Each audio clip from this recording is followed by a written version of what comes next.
¿Qué pensaba Audrey Hepburn en el momento exacto en que encontró el primer bulbo de tulipán en el suelo helado de Arnhem? Probablemente algo así. Si lo hiervo el tiempo suficiente, quizás no sepa tierra. Quizás me quite el frío de los huesos. Quizás mañana pueda levantarme otra vez. O quizás no pensaba nada. Quizás solo actuaba en automático, el cerebro humano en su modo más primitivo, sobrevivir, comer, no morir hoy. O tal vez pensaba en su madre, en la rigidez de esa mujer holandesa de ojos fríos que le había enseñado a no llorar. Las Hepburn no se quiebran. Y Audrey, a los 15 años, en el invierno más brutal del siglo, no se quebraba. Se doblaba, pero no se quebraba. O quizás pensaba en el baile, en el movimiento de los brazos que ella practicaba mentalmente cuando el frío era demasiado y el cuerpo no obedecía. En el escenario imaginario donde ella era libre, donde no había nazis en las calles, donde la música no había sido prohibida, donde ser joven no era sinónimo de tener miedo. No lo sabremos jamás con certeza, pero podemos reconstruir el mapa emocional que formó a esa niña hambrienta y la convirtió, paradójicamente, en el símbolo más delicado y elegante del siglo XX. Podemos trazar cada trauma, cada mecanismo de defensa, cada momento donde el dolor se transformó en arte y donde el arte se convirtió en la única forma de sobrevivir. Esta es una historia sobre la mente humana bajo presión extrema, sobre lo que sucede cuando una niña pierde a su padre, ve morir a sus vecinos, escucha los disparos al otro lado de la pared y aprende que el mundo no es el lugar seguro que le prometieron. Sobre Audrey Kathleen Ruston, quien construyó sobre las ruinas de la guerra una de las identidades públicas más fascinantes de la historia del cine, y quien cargó toda su vida el peso invisible de lo que vio antes de cumplir 16 años. Imaginen por un momento lo que significa ser una niña de 11 años en una ciudad ocupada por fuerzas militares extranjeras. No es una película. No hay música dramática de fondo, no hay héroe que llegue a tiempo. Hay silencio, hay toque de queda, hay la instrucción repetida, susurrada, urgente: no hagas ruido, no llores, no llames la atención. Hay una niña aprendiendo que su propia existencia puede ser peligrosa, que existir en voz alta puede costar la vida. Ese aprendizaje no se borra, esa lección instalada en el sistema nervioso antes de que la corteza prefrontal terminara de desarrollarse, antes de que el cerebro adolescente tuviera las herramientas para procesarla racionalmente, se convirtió en la arquitectura invisible sobre la cual se construyó todo lo demás, cada decisión, cada relación, cada sonrisa frente a la cámara. Hola a todos. Hoy no solo vamos a contar la historia de Audrey Hepburn. Vamos a intentar entender una mente. Antes de empezar, pregúntense: ¿qué convierte el trauma en elegancia? ¿Es posible que lo que admiramos como clase sea en realidad el mecanismo de defensa más sofisticado que existe? ¿Cuántas de las personas que admiramos llevan debajo de su brillo exterior el peso de algo que nunca mostraron al mundo? Dejen su respuesta en los comentarios. Ahora entremos en la psicología de Audrey Hepburn. Ella nunca tuvo una infancia en el sentido tradicional de la palabra. Audrey Kathleen Ruston nació el 4 de mayo de 1929 en Isselles, Bélgica, hija de Joseph Victor Anthony Ruston, un banquero británico con simpatías fascistas, y Ella van Hiemstra, una baronesa holandesa con una frialdad emocional que haría llorar a las piedras. Desde el primer día, el mundo de Audrey fue una contradicción viviente. Títulos nobiliarios y tensión doméstica, apariencias impecables y caos interior. Aquí comenzó todo. Hay algo importante que entender sobre los primeros años de Audrey que con frecuencia se pasa por alto en las biografías convencionales, que prefieren la narrativa de la tragedia de guerra y saltan directamente a la ocupación. La infancia de Audrey, antes de la guerra, ya estaba marcada por una disfunción doméstica que habría dejado huellas en cualquier niño, en cualquier circunstancia, en cualquier parte del mundo. Joseph Ruston no era simplemente un padre ausente, era un padre presente de manera intermitente y desconcertante, que aparecía y desaparecía, que lleva consigo la energía errática de alguien cuyas lealtades ideológicas estaban en otro lugar. En la década de 1930, Joseph era simpatizante de la Unión Británica de Fascistas. Asistía a mítines, creía en la pureza racial. Compartía la mesa con personas que consideraban a la mayoría de la humanidad inferior. Y en esa mesa también se sentaba Audrey, una niña de ojos enormes que absorbía a todos sin comprender nada. Desde una perspectiva psicológica, crecer con un padre cuyas ideologías son moralmente incoherentes con el amor parental genera en el niño una confusión profunda que no sabe cómo nombrar. Si papá cree que algunas personas no merecen existir, ¿qué me dice eso sobre cuánto merezco yo existir? No es un pensamiento articulado, es una sensación, una presencia oscura en el fondo de la mente que colorea todo lo demás. Tenía 6 años cuando su padre los abandonó. Un día Joseph Ruston simplemente no volvió a casa. No hubo explicación para la niña de ojos grandes que lo esperó junto a la ventana. No hubo despedida, no hubo carta, no hubo. Y esto es crucial para entender todo lo que vendrá después. No hubo razón que ella pudiera comprender. En la psicología del desarrollo, llamamos a esto abandono primario, y sus efectos se propagan hacia adelante en el tiempo como ondas en un estanque. Si pudiéramos ver los pensamientos de esa niña de 6 años. ¿Qué hice mal? ¿Por qué se fue? Si hubiera sido más buena, más callada, más pequeña, ¿se habría quedado? Esta es la lógica del niño abandonado. Siempre se culpa. Siempre busca en sí mismo la razón del abandono, porque la alternativa, que el padre simplemente no quiso quedarse, que la decisión no tuvo nada que ver con el niño, es demasiado aterradora. Si fue culpa mía, yo puedo cambiar. Si fue su elección, no tengo control sobre nada. Internamente, Audrey aprendió en ese momento la primera y más duradera lección de su vida. Las personas que amas se van, y cuando se van, no dejan explicaciones. Solo el abandono del padre no fue solo una tragedia emocional, fue el primer gran trauma formativo. La herida que se convertiría en el lente a través del cual Audrey interpretaría cada relación futura, cada amor, cada vínculo. Los terapeutas lo llamarían herida de abandono. En términos de salud mental, este tipo de trauma temprano predispone al individuo a una serie de patrones. Buscar aprobación constante, anticipar el rechazo, construir identidades que sean imposibles de abandonar porque están construidas para ser amadas incondicionalmente. Aquí comenzó todo. Su madre, Ella Van Hiemstra, no era una mujer de consuelos, era una mujer de estándares, de apellidos, de postura correcta y emociones invisibles. Después de la partida de Joseph, ella llevó a sus hijos a los Países Bajos, donde vivían sus propios padres. Era 1935. Europa olía a algo que los adultos todavía intentaban ignorar. El fascismo avanzaba. Los niños jugaban en jardines que pronto serían ocupados por botas alemanas. Detengámonos aquí un momento en Ella Van Hiemstra, porque entenderla es esencial para entender a Audrey. Ella era el producto de una aristocracia holandesa que valoraba la compostura sobre todo lo demás. Había aprendido que las emociones son una debilidad, que el control es una virtud, que mostrar dolor es una forma de fracaso.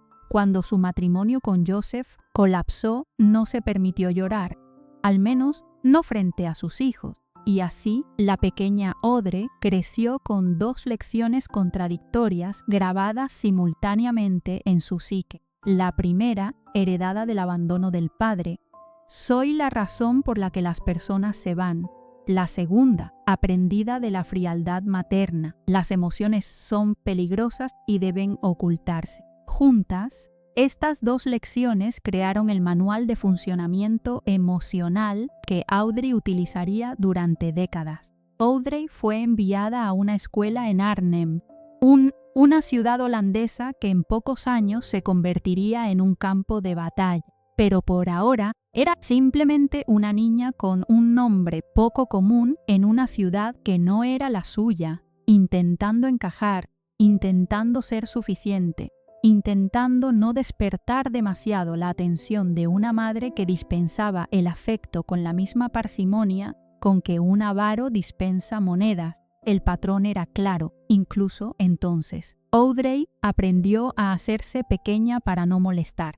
Aprendió a sonreír cuando sentía miedo. Aprendió que sus emociones eran una carga para los demás y que la forma más segura de sobrevivir en una casa fría era no necesitar nada. Esta es, desde una perspectiva psicológica, la génesis perfecta de lo que los especialistas llaman el síndrome del niño demasiado bueno.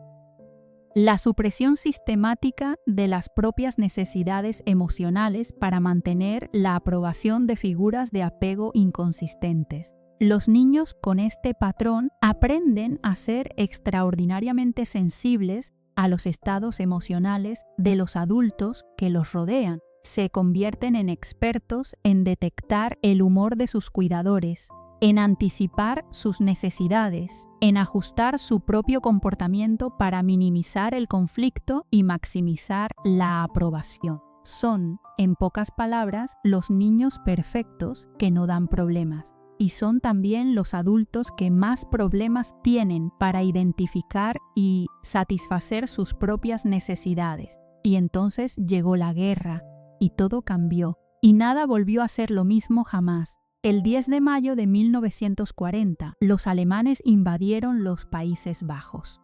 Arnhem fue ocupada. Audrey tenía 11 años. Aquí comenzó todo de nuevo. Aquí la herida primaria se convirtió en algo más grande, más oscuro, más difícil de nombrar. Para entender lo que la ocupación significó para Audrey, hay que entender primero lo que significó para Arnhem. Esta ciudad holandesa de mediana escala, con sus casas de ladrillos rojos y sus canales tranquilos, se convirtió en el escenario de algunos de los momentos más brutales de la guerra en el norte de Europa. No era un campo de batalla abstracto en el mapa, era el lugar donde Audrey compraba el pan, donde jugaba en el parque, donde conocía a sus vecinos por el nombre. Los nazis no llegaron como una abstracción, llegaron como personas concretas, uniformadas, armadas, que de pronto tenían el poder de decidir quién vivía y quién moría en las calles que Audrey conocía de memoria. Llegaron y requisaron casas, incluida la de la familia de Audrey. Llegaron y establecieron toque de queda. Llegaron y empezaron a llevarse a personas. El cerebro de un niño que crece en zona de guerra desarrolla algo que los neurocientíficos llaman hipervigilancia crónica. El sistema nervioso aprende que el peligro puede aparecer en cualquier momento, desde cualquier dirección, sin aviso. Las neuronas se reorganizan. La amígdala, el centro del miedo en el cerebro, queda en estado de alerta permanente. El niño aprende a leer el ambiente con una precisión que en circunstancias normales nunca necesitaría desarrollar. Audrey aprendió a leer los estados emocionales de todos los que la rodeaban con una sensibilidad casi sobrehumana. Aprendió a saber cuándo un soldado alemán estaba de buen humor y cuándo era peligroso. Aprendió a medir el silencio, a interpretar los tonos de voz, a detectar la amenaza antes de que se materializara. Esta habilidad, forjada en el terror de la ocupación nazi, sería más tarde la base de una presencia escénica extraordinaria. Lo que el mundo admiró como carisma natural era, en el fondo, el radar de supervivencia de una niña que había aprendido que equivocarse en la lectura de una situación podía costar la vida. Hubo momentos concretos, específicos, que dejaron marcas imborrables. El tío de Audrey, Otto van Limburg-Stirum, fue ejecutado por los nazis como represalia por un ataque de la resistencia holandesa. No fue una víctima abstracta de la guerra. Era alguien a quien Audrey conocía, a alguien que había estado en su misma mesa, a alguien cuya voz recordaba. Su primo también fue llevado para trabajos forzados en Alemania. Imaginen por un momento lo que significa ser un adolescente que está aprendiendo que las personas que conoces pueden desaparecer sin previo aviso, que la vida no tiene las protecciones que creías que tenía, que el mundo adulto que se suponía debía protegerte no puede o no quiere hacerlo, que el miedo es la condición de base, no la excepción. Internamente, este periodo debió consolidar y amplificar la lección aprendida con el abandono del padre. Las personas desaparecen, solo que ahora no desaparecían por elección.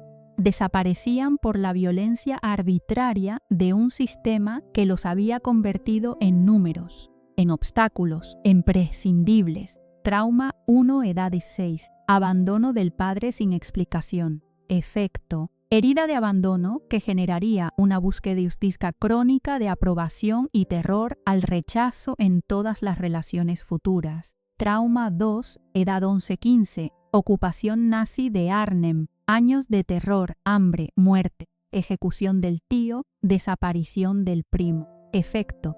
Hipervigilancia permanente, disociación como mecanismo de supervivencia, comprensión visceral de que la vida es frágil y los vínculos son perecederos. Trauma 3, edad 15. El Hungerwinter, el invierno del hambre de 1944-1945. Los nazis bloquearon el suministro de alimentos a los Países Bajos. Murieron de hambre entre 18.000 y 22.000 personas holandesas. Audrey, su madre y sus hermanos sobrevivieron comiendo bulbos de tulipán, hierba, lo que pudieran encontrar. El cuerpo de Audrey, en pleno desarrollo adolescente, sufrió consecuencias que la acompañarían el resto de su vida. ¿Ven el patrón?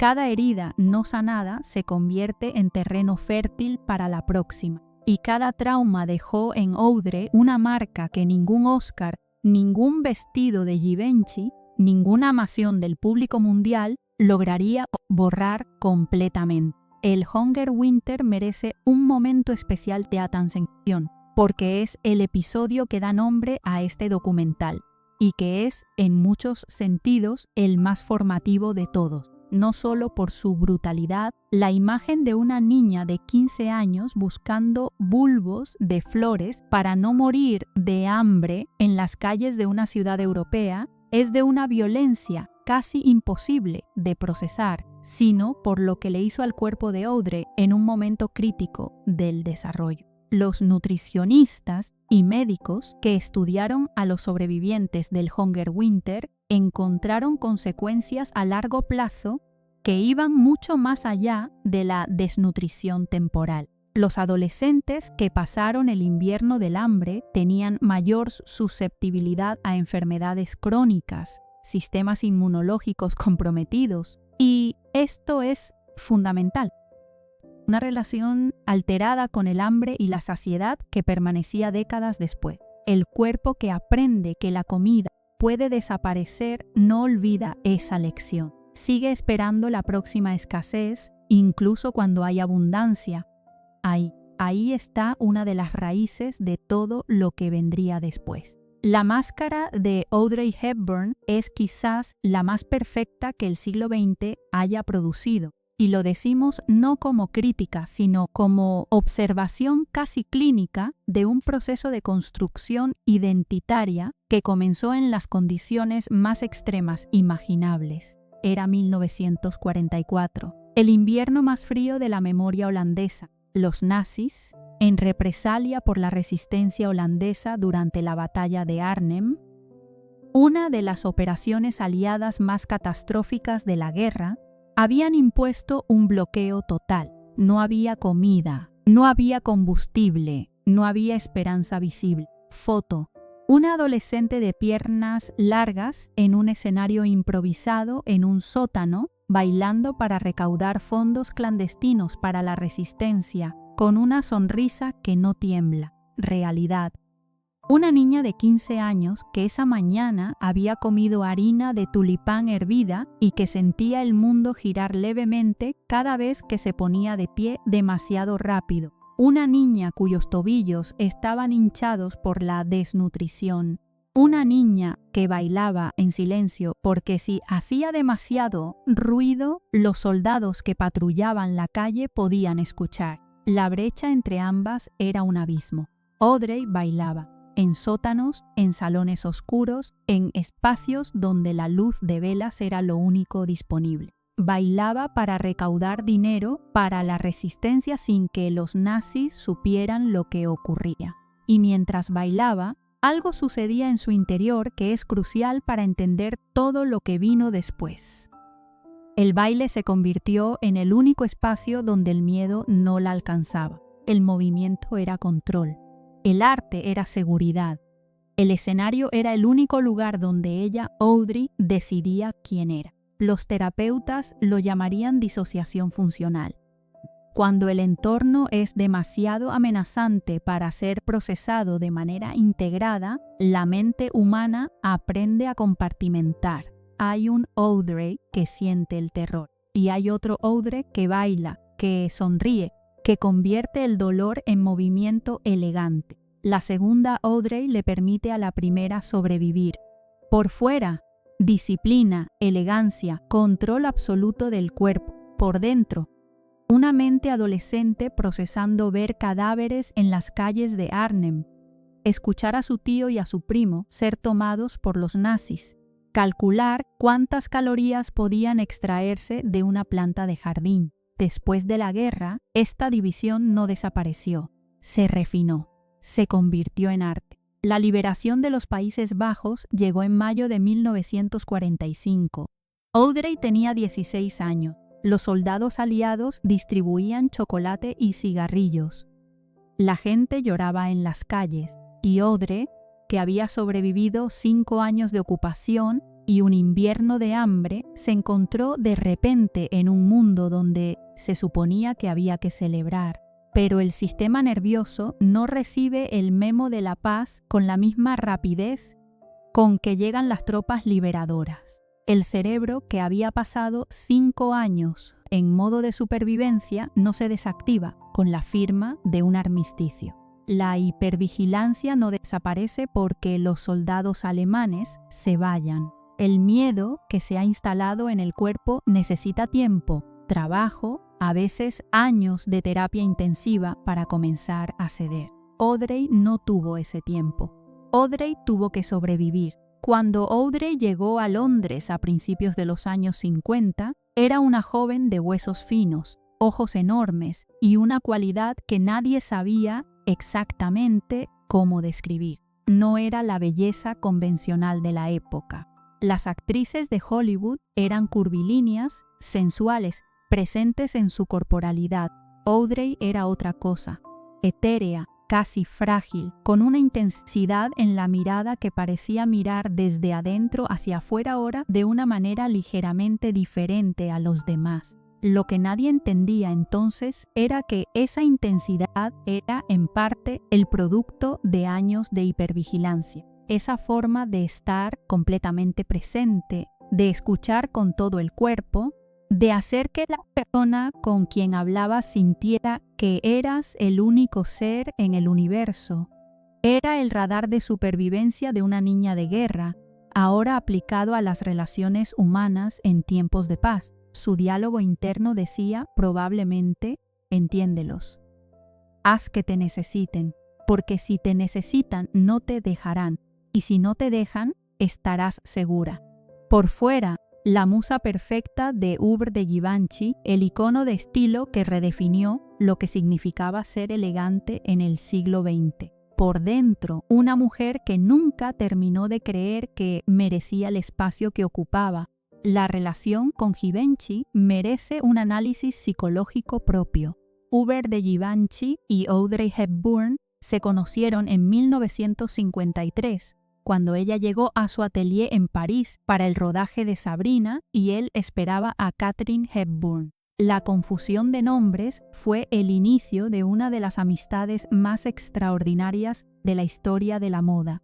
Pero más allá de la anécdota pintoresca, hay algo profundamente significativo en lo que Givenchy representó para Audrey. Givenchy la vestía de una manera que hacía que su cuerpo, ese cuerpo marcado por la guerra, se convirtiera en algo que el mundo consideraba hermoso.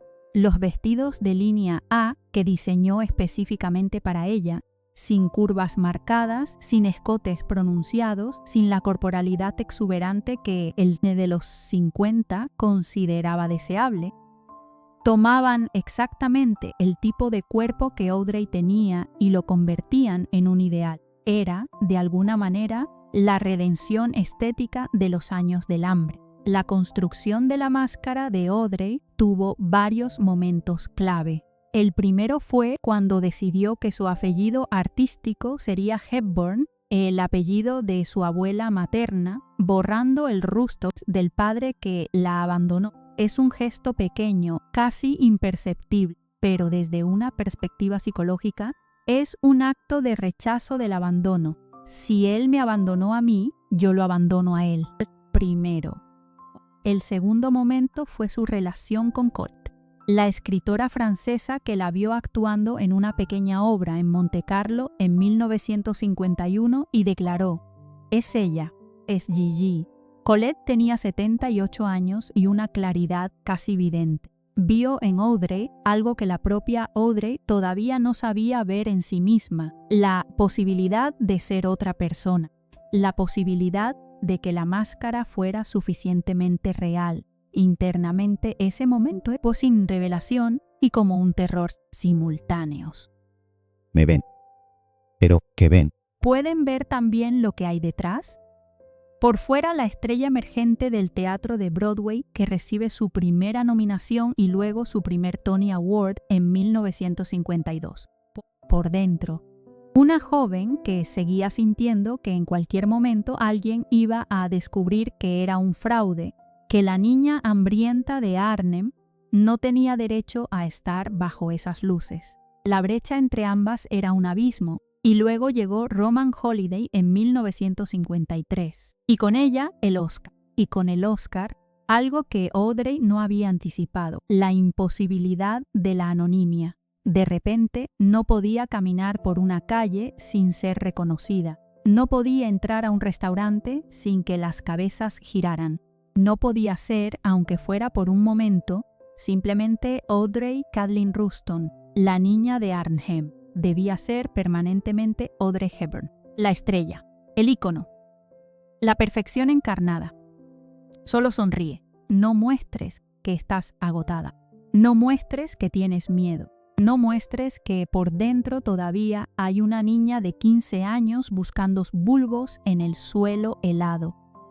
Así tal vez pensaba durante los grandes eventos de su carrera temprana. Cabemos más profundo. ¿Por qué Audrey construyó exactamente esta máscara? ¿Por qué la elegancia, la delicadeza, la casi perfección? Primera capa, el pragmatismo de la supervivencia. En la industria del entretenimiento de los años 50, ser diferente era un riesgo. Audrey era diferente. Su respuesta fue convertir esa diferencia en una categoría propia, un estilo tan definido que nadie pudiera compararla con nadie. Segunda capa, la transformación de la herida en escudo. El cuerpo de Audrey había sido moldeado por el hambre, por la guerra, por 5 años de privación en los años más críticos del desarrollo físico. En lugar de ocultarlo o avergonzarse, lo convirtió en estética. Fue un acto inconsciente de alquimia emocional. Tomar exactamente lo que te hace diferente, exactamente lo que te hace vulnerable, y convertirlo en tu mayor fortaleza. Tercera capa, la verdad del trauma original. Si puedo ser suficientemente perfecta, suficientemente elegante, suficientemente irreemplazable, nadie me abandonará, nadie me dejará. Ahí está la raíz. debajo del Givenchy, debajo de los Oscars, debajo de la sonrisa que iluminó una generación, había una niña de 6 años esperando junto a la ventana que su padre regresara. ¿Cómo intentó escapar Audrey Hepburn? La pregunta parece extraña aplicada a alguien que parece haberlo tenido todo, pero el dolor no distingue entre ricos y pobres, entre famosos y anónimos, entre quienes tienen vestidos de alta costura y quienes tienen la ropa del día anterior. El dolor es el gran ecualizador. Los mecanismos de escape de Audrey fueron, en orden de aparición, el trabajo, el amor, la maternidad y el servicio a los demás. Cada uno fue, en diferentes momentos, tanto un genuino intento de conexión como una estrategia para no sentir el peso de lo que cargaba. Primero, el trabajo. Cada rol era un intento de no sentir. Roman Holiday, 1953. Sabrina, en 1950. War and Peace, en 1956. Funny Face, en 1957. The Non-Story, en 1959. The Unforgiven, en 1960. Breakfast at Tiffany's, en 1961. Charade, en 1963. My Fair Lady, en 1900. Los años 50 y 60 de Audrey fueron una explosión creativa que dejaba poco espacio para el silencio. Y el silencio era peligroso, porque en el silencio aparecían las imágenes de la guerra, los sonidos de los disparos de Arnhem, la sensación de los bulbos de tulipán entre los dedos mientras el estómago crujía de hambre. Cuando trabajo, dijo una vez, no pienso. Y cuando no pienso, no recuerdo. Y cuando no recuerdo, puedo respirar. Hay una honestidad brutal en esa declaración que a menudo pasa desapercibida porque viene enmarcada como una expresión de dedicación profesional. Pero escúchenla de nuevo. Cuando no pienso, no recuerdo. Eso no es una artista describiendo su amor por el trabajo. Es una superviviente describiendo su estrategia para no ser consumida por su propio pasado. Desde una perspectiva psicológica, el trabajo compulsivo es uno de los mecanismos de defensa más socialmente aceptados que existen. La sociedad lo llama dedicación, pasión, profesionalismo. Los terapeutas lo llaman evitación activa. El patrón era claro en Audrey. Cada vez que la vida personal se volvía demasiado dolorosa, encontraba un nuevo proyecto. Cada fractura emocional tenía como respuesta un nuevo filme. Segundo mecanismo, el amor, o más precisamente, la búsqueda del amor como forma de llenar el vacío existencial que el abandono del padre había dejado. Audrey se casó con Mel Ferrer en 1950. Era mayor que ella, era director, era alguien que podía guiarla, protegerla, ser la figura de autoridad y afecto que la niña de 6 años había perdido. La dinámica, vista desde afuera con ojos psicológicos, era bastante predecible.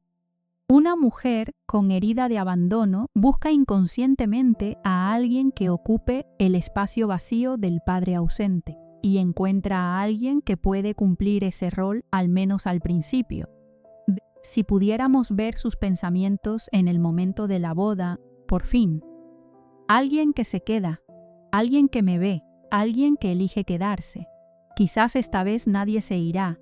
Mel Ferrer era, sin duda, alguien que amaba a Audrey, pero también era alguien que necesitaba controlarla, que se sentía disminuido por el extraordinario talento de su esposa, que utilizaba su posición como director y coproductor para mantener una dinámica de poder que favorecía su propia inseguridad.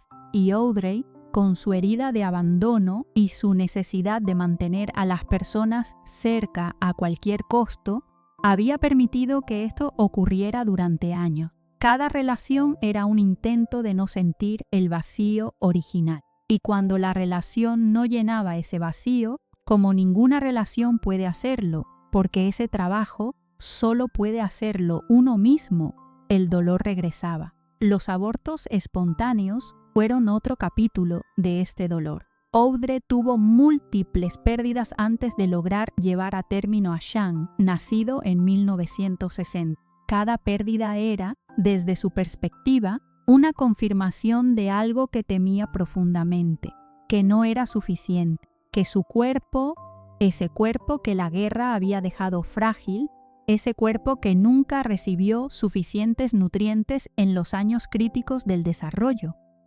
no podía sostener la vida. Internamente, cada pérdida debió resonar con el abandono original. Ni siquiera esto puedo hacer, ni siquiera en esto soy suficiente. Hasta mi propio cuerpo me abandona. La maternidad, cuando finalmente llegó con Shaun y más tarde con Luca, fue uno de los primeros contextos genuinos donde Audrey pudo dar sin calcular, amar sin estrategia, ser presente sin que la presencia fuera un mecanismo de defensa. Pero incluso aquí, el peso de la historia se hacía sentir. Audrey era una madre extraordinariamente presente, casi hiperprotectora, porque sabía, en los huesos, que las personas que amas pueden desaparecer, y estaba determinada a no ser el tipo de madre que desaparece. Tercer mecanismo, la relación con el propio cuerpo. Aquí tenemos que detenernos, porque este es el punto donde la psicología de Audrey Hepburn se vuelve más compleja, más oscura y más universalmente humana. Audrey tenía una relación con su propio cuerpo que era inseparable de la historia que ese cuerpo había vivido. No era simplemente un instrumento de trabajo, como podría serlo para una actriz o una bailarina. Era el archivo viviente de todo lo que había sobrevivido. Era el lugar donde el Hunger Winter había dejado su firma permanente.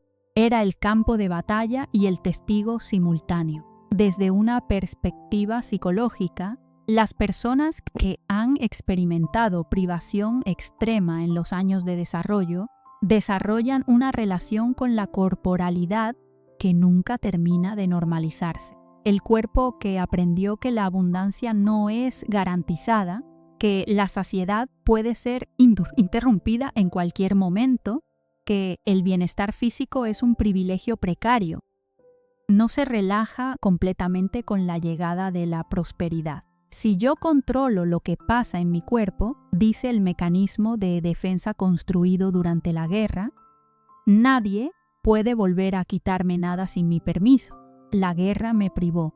Ahora soy yo quien decide. La diferencia es el control. El patrón era claro. Había una relación con el propio cuerpo profundamente marcada por el Hunger Winter. El cuerpo que había pasado hambre ya no podía ser simplemente habitado de manera neutral. Era un lugar de memoria, de trauma, de significado acumulado. Cada decisión sobre la comida era, en algún nivel, un diálogo con ese invierno 1945. Sentía mostraba una ligereza, una facilidad en el cuerpo, una gracia que hacía que el movimiento pareciera sin esfuerzo. Sentía el peso constante de un cuerpo que había aprendido a no confiar en la abundancia, que seguía esperando el próximo invierno, la próxima escasez, la próxima amenaza. Cuarto mecanismo, el perfeccionismo como escudo. Audrey era conocida en la industria por su ética de trabajo extraordinaria. Ensayaba más que nadie. Llegaba siempre preparada. Conocía cada línea, cada movimiento, cada matiz antes de que empezara el rodaje. Sus directores la adoraban por esto. William Wyler, que la dirigió en Roman Holiday, dijo que era la actriz más profesional con la que había trabajado. Billy Wilder, que dirigió Sabrina, decía que su dedicación hacía que el set entero elevara su nivel. Pero visto desde adentro, ese perfeccionismo tenía una función defensiva muy específica. Si soy perfecta, no hay razón para rechazarme.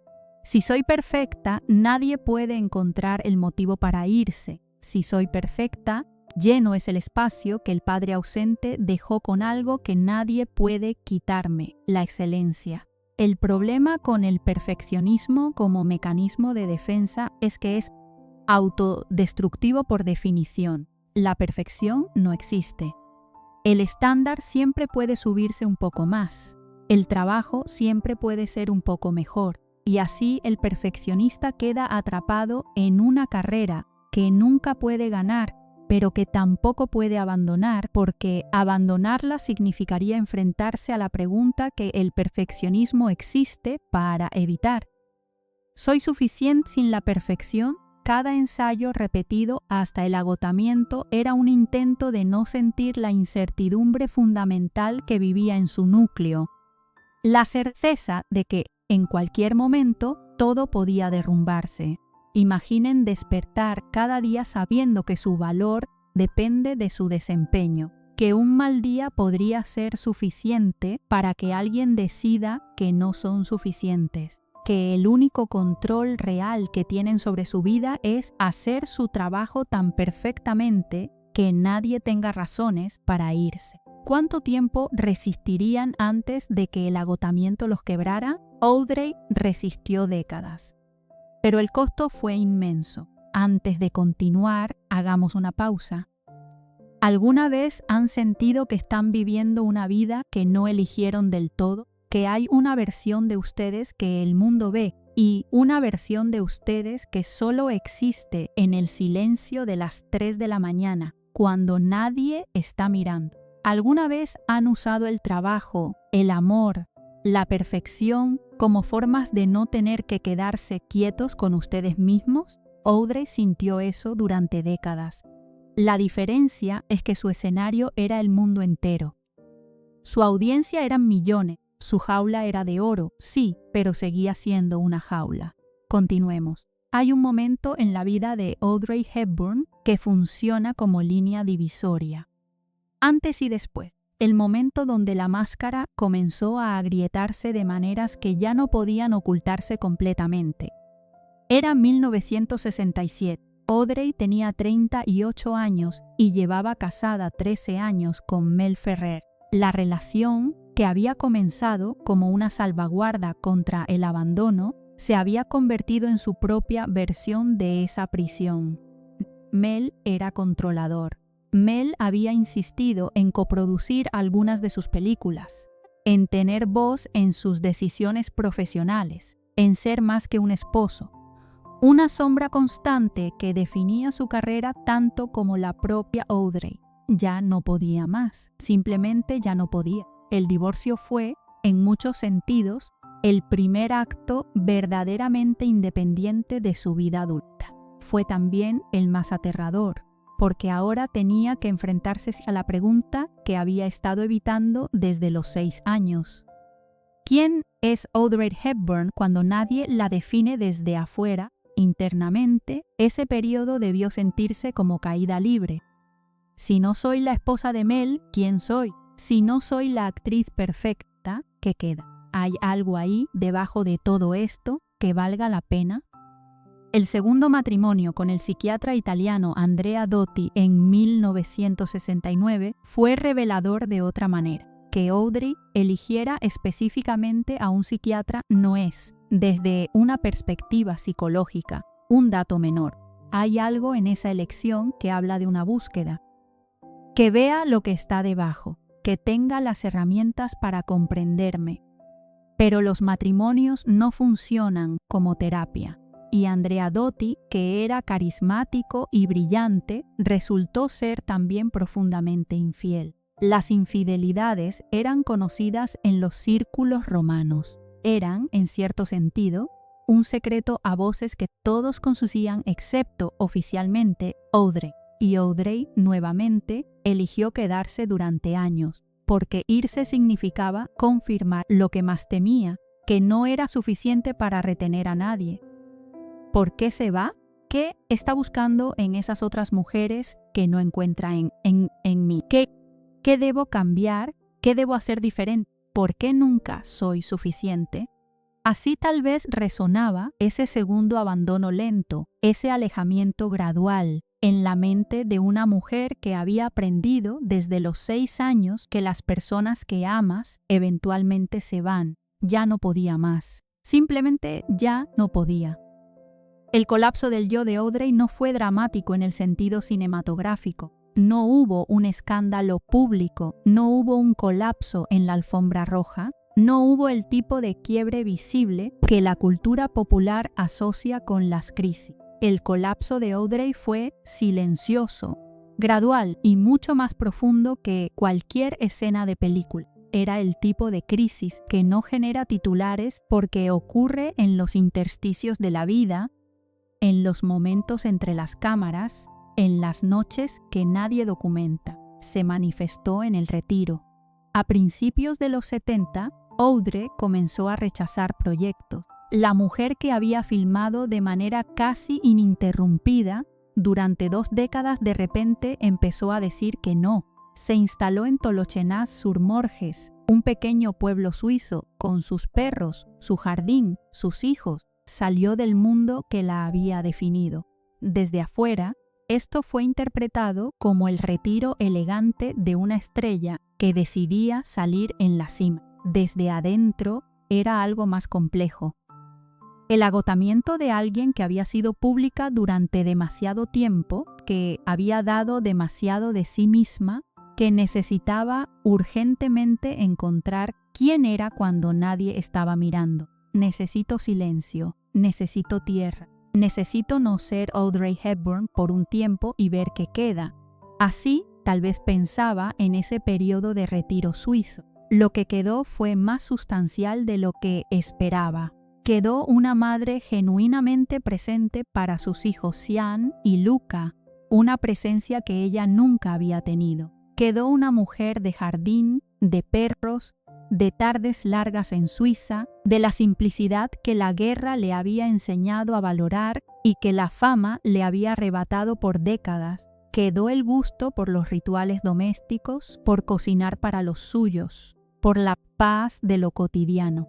Quedó también el dolor sin procesar, la fragmentación que años de trabajo compulsivo habían mantenido a raya. El segundo matrimonio terminó en 1982. Otro abandono, otra confirmación de su miedo más profundo. Solo que esta vez, Audrey tenía 53 años y algo que no había tenido antes. El compañero con quien compartiría los últimos años de su vida, Robert Wolders. Wolders era diferente. Era tranquilo, presente, sin la necesidad de definirla o controlarla. Era alguien que podía sentarse en el silencio con ella sin llenarlo artificialmente. Con él, Audrey encontró algo que se parecía, por primera vez, a la paz. Ya no podía más de la manera antigua, y eso, paradójicamente, fue el comienzo de algo real. Antes de continuar hacia el final de esta historia, hagamos una pausa. ¿Cuánto tiempo llevan ustedes cargando algo que nunca nombraron? ¿Cuántas decisiones han tomado desde el miedo al abandono sin reconocerlo como tal? ¿Cuántos años han pasado siendo perfectos para que nadie se vaya, siendo pequeños para no molestar, siendo lo que otros necesitaban que fueran antes de descubrir quiénes son realmente? No hace falta haber vivido una guerra para entender esto. El abandono llega en muchas formas, el trauma tiene muchas escalas, y la máscara que construimos para sobrevivir puede ser tan eficiente, tan hermosa, tan admirada por el mundo, que terminamos olvidando que era solo una estrategia de supervivencia y no la verdad de quiénes somos. Continuemos. En 1988, Audrey Hepburn se convirtió en embajadora especial de UNICEF para la infancia. Tenía 59 años y, según todos los que la conocieron en ese periodo, era más ella misma que en cualquier otro momento de su vida. Fue a Etiopía, a El Salvador, a Guatemala, a Vietnam, a Somalia, a lugares que la mayoría de las personas con su posición económica y social nunca considerarían visitar. Sostuvo a niños que se parecían a lo que ella había sido. Ojos grandes en caras demasiado delgadas, la mirada particular de alguien que ha conocido el hambre de verdad, no como dieta, sino como realidad existencial. Sé exactamente lo que sienten, dijo en una entrevista durante ese periodo. No de manera abstracta, lo sé en el cuerpo. Y esa era la diferencia que hacía de Audrey Hepburn una embajadora de UNICEF como ninguna otra. no era compasión aprendida. No era la buena voluntad bien intencionada de alguien que nunca había conocido la privación. Era reconocimiento. Era el espejo de alguien que ha vivido lo mismo mirando a otro que lo está viviendo ahora. Su diálogo interno en esas visitas debía ser algo así como: este niño tiene hambre de la misma manera en que yo tuve hambre. Este miedo en sus ojos es el mismo que estaba en los míos. Yo sobreviví. Yo puedo hacer algo para que él también sobreviva. Toda esa historia que cargué durante décadas, todos esos traumas que nunca supe exactamente cómo procesar, tienen que servir para algo. Este es el para qué. Aquí, en este último capítulo de su vida, se vislumbra la forma más hermosa y más trágica en que el trauma puede transformarse. El hambre que la guerra le impuso, esa experiencia que la había marcado psicológicamente de maneras que tardó décadas en empezar a procesar, se convirtió en el fundamento de una empatía tan directa, tan sin mediaciones, tan físicamente real, que ninguna cantidad de educación o buena voluntad podría haber producido. El mecanismo psicológico que los especialistas llaman sublimación, la transformación del dolor personal en acción prosocial, alcanzó en Audrey Hepburn su expresión más pura y más completa. Toda la energía que el trauma había generado durante décadas, todos los mecanismos de defensa que había construido y que le habían costado tanto, encontraron finalmente un destino que los trascendía. Hubo quienes cuestionaron si el trabajo de Audrey con UNICEF era genuino o era otra forma de performance, otra máscara, otra manera de construir una imagen pública. Desde una perspectiva psicológica, la pregunta es irrelevante. Lo genuino y lo performativo coexisten en los seres humanos complejos. Audrey era, simultáneamente, una mujer que genuinamente sentía el dolor de los niños que sostenía en brazos, y una mujer cuya identidad pública se beneficiaba de esa asociación. Ambas cosas pueden ser verdad al mismo tiempo. La psicología humana rara vez es tan limpia como quisiéramos. Lo que sí es innegable es que en las fotografías de Audrey durante sus misiones de UNICEF hay algo diferente a las fotografías de la actriz de los 50 y los 60. La sonrisa es la misma. Los ojos siguen siendo los mismos ojos enormes que el mundo aprendió a reconocer, pero hay una presencia distinta, una solidez, como si finalmente hubiera encontrado el lugar donde ser Audrey Hepburn y ser ella misma coincidían completamente. Pero el cuerpo tenía su propia contabilidad. En noviembre de 1992, durante una misión en Somalia, Audrey comenzó a sentir dolores abdominales que los médicos inicialmente atribuyeron a la dificultad física de trabajar en zonas de conflicto. Era cáncer de colon diagnosticado tardíamente avanzado. Regresó a Tolochenaz para morir en la única casa que había sentido completamente suya. Robert Walters no se separó de su lado. Sus hijos estaban presentes. El jardín que había cultivado con tanto cuidado durante años estaba afuera. Murió el 20 de enero de 1993.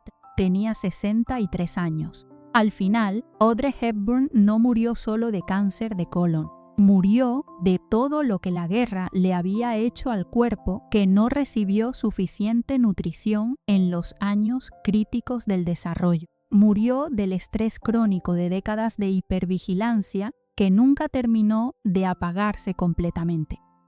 Murió de la fragmentación entre la persona pública y la persona privada que se mantuvo durante más tiempo del que ningún ser humano debería tener que sostener.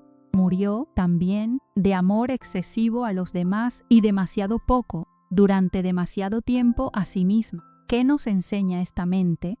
Que el trauma no desaparece, se transforma. Que los mecanismos de defensa que nos salvan la vida de niños pueden aprisionarnos de adultos si no aprendemos a verlos con claridad y a nombrarlos por lo que son. que la elegancia puede ser una forma de supervivencia y que detrás de la persona más perfecta que admiramos puede haber una herida que nunca pidió que la vieran, que el carisma puede ser radar de peligro disfrazado de encanto, que la perfección puede ser miedo disfrazado de excelencia.